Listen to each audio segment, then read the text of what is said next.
देखिए हर खबर यहीं पर, सब्सक्राइब कीजिए TV9 भारतवर्ष। अवनीश जी, जितना खतरनाक इस मामले में राजनीति किया जाना है, उतना ही खतरनाक इस मामले में राजनीति किसी को करते देना भी है। दिनेश जी एक बात बड़ी साफ सी है कि सरकार के बिहाफ पर तो मैं कोई जवाब नहीं दे सकता, लेकिन एक बात साफ है कि इस समय पश्चिम बंगाल की जनता इस समय ममता बनर्जी के तानाशाहपूर्ण शासन से मुक्ति चाहती है। वहाँ की जनता में आप टीएमसी के कार्यकर्ताओं को छोड़ दीजिए, कुछ गुंडा एलिमेंट को छोड़ दीजिए, उसके अलावा उसके अतिरिक्त आपने सही कहा कि लेफ्ट अब वहाँ पे बचा नहीं है। आप कहते गढ़ रहा होगा, कभी रहा होगा। अब वहाँ पर लेफ्ट का कोई नाम लेवा नहीं है। जो कांग्रेस के साथ मिल करके कांग्रेस की बी टीम के हिसाब से वहाँ पे इलेक्शन लड़ती हो, वहाँ पर क्या लेफ्ट बचेगा, क्या कांग्रेस बचेगा? वहाँ पर अगर जनता की आवाज़ को सही मायने में अगर कोई उठा रहा है जनता के बीच से सामने तक, तो वो है भारतीय जनता पार्टी। और इस बात के लिए मुझे बिल्कुल स्पष्ट कहने में कोई दिक्कत नहीं है कि गवर्नर आपकी बात पर मोहम्मद सलीम कुछ जोड़ना चाहते हैं सर, सुन लीजिए जरा, शायद कुछ इंपॉर्टेंट कहना चाह रहे हैं वो। आप ये चुनाव का पैनल बनाए हैं असेंबली का 2021 का या कोविड का? हम जब कह रहे हैं कोविड को लेकर लड़ो, कोविड को लेकर बात करो, तो आपका अपना अपना चुनावी एजेंडा पता चल रहा है। सॉरी, हमें क्यों बुलाया आप? आपको बोलना चाहिए हम बीजेपी का लीफलेट बांट रहे हैं। आपके पैनल देखिए पता चल रहा है। साहब, सॉरी मोहम्मद सलीम साहब, आप जा करके वो फोटो देख लीजिए, वो बेंगलोर वाली जिसमें आप एचडी कुमार, बंगाल के लोग परेशान हैं और ये मोदी दीदी का राजनीति चल रहा है। मोहम्मद सलीम, प्रधानमंत्री अब सुन लीजिए, बीच में बोलने की जरूरत नहीं आपको। जा करके बेंगलोर की फोटो देखिए जिसमें एचडी कुमार स्वामी के शपथ ग्रहण समारोह में हाथ पकड़ के खड़े हुए थे आप। ये सब समान है, एक चट्टू है, सिर्फ पैसे में बटते हैं लोग।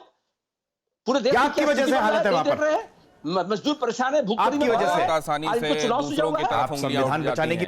लेकिन अवनीश जी, मैं समझ सकता हूं कि परेशानी किस बात की हो रही होगी। मैं लेकिन दिलीप घोष जी के पास जाऊं आप सबकी आज्ञा से। दिलीप घोष साहब जो कि भारतीय जनता पार्टी के, वेस्ट बंगाल की भारतीय जनता पार्टी के यूनिट के प्रेसिडेंट हैं। दिलीप घोष साहब, आप सब लोग क्या वहां केवल ममता दीदी को परेशान करने के लिए आरोप लगा रहे हैं? ममता दीदी अच्छा काम कर रही हैं? देखिए, ममता दीदी जो काम कर रही वो बाकी किसी चीफ मिनिस्टर नहीं कर सकते हैं। वो खुद रास्ता में उतर करके ग्लव्स बांट रही है, कैसे ग्लव्स पहनना है दिखा रही है, कैसे मास्क पहनना है दिखा रही है, कहाँ दुकानदार के सामने कस्टमर खड़ा होना उसके लिए लाइन बना रही है, और चावल दाल बांट रही है। ऐसा चीफ मिनिस्टर आपको कहीं नहीं मिलेगा जो एक चपरासी कर सकता है, एक कांस्टेबल कर सकता है। वो हमारी चीफ मिनिस्टर करती है और पिछले महीना भर से यही कर रही है बाहर। और पूरा एडमिनिस्ट्रेशन में जो 3 भाग है, शासन के, कानून व्यवस्था, एक रेशन प्रणाली और तीसरा स्वास्थ्य विभाग, हॉस्पिटल की, तीनों की खस्ता हाल है।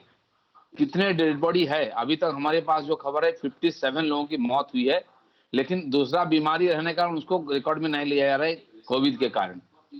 और कितने लोग इफेक्टेड हैं, इन्फेक्शन हुआ है, उसका किसी का कोई हिसाब नहीं है, ना कोई टेस्ट होता है, ना कोई घोषणा होता है।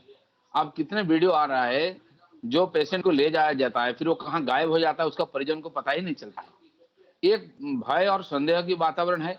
किसी मीडिया वालों को यहाँ कैमरा लेकर ना तो हॉस्पिटल में जाने की अनुमति है, ना किसी बाजार में जाने की अनुमति नहीं, जहाँ खुलेआम लोग घूम रहे हैं।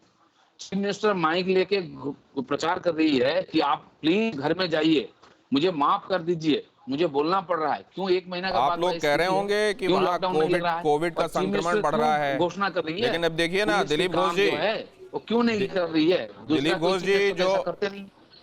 घोष जी जो सेंटर की टीम गई हुई है, उनको प्रेजेंटेशन दिया वहां के हेल्थ सेक्रेटरी ने, और उन्होंने ये कहा, in his presentation on 23 April 2020 gave some reasons for establishment of the committee of doctors and also mentioned that if a COVID patient dies in a road accident, he cannot be said to have died of COVID. इस तरह की reasoning दी जा रही है।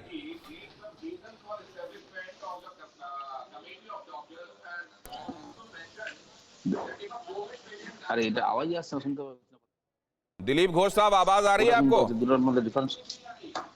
थोड़ा धीमा आवाज आ रहा है मेरे पास। नहीं, मैं तो ये कह रहा हूं कि हेल्थ सेक्रेटरी ने जो प्रेजेंटेशन दिया है केंद्रीय दल को, यहां से जो गया हुआ है, उसको ये कहा है कि हमारी टीम ये देख रही है कि कोविड से कोई मरा है कि नहीं, क्योंकि अगर किसी को कोविड था और वो रोड एक्सीडेंट में मर गया तो हम ये थोड़ी कहेंगे कि वो कोविड में मरा है। जी जी जी जी।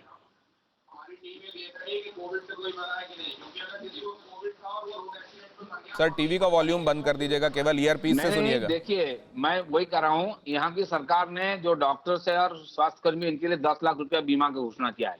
मैं आपको बता रहा हूँ एक भी किसी को ये बीमा नहीं मिलने वाला है, क्योंकि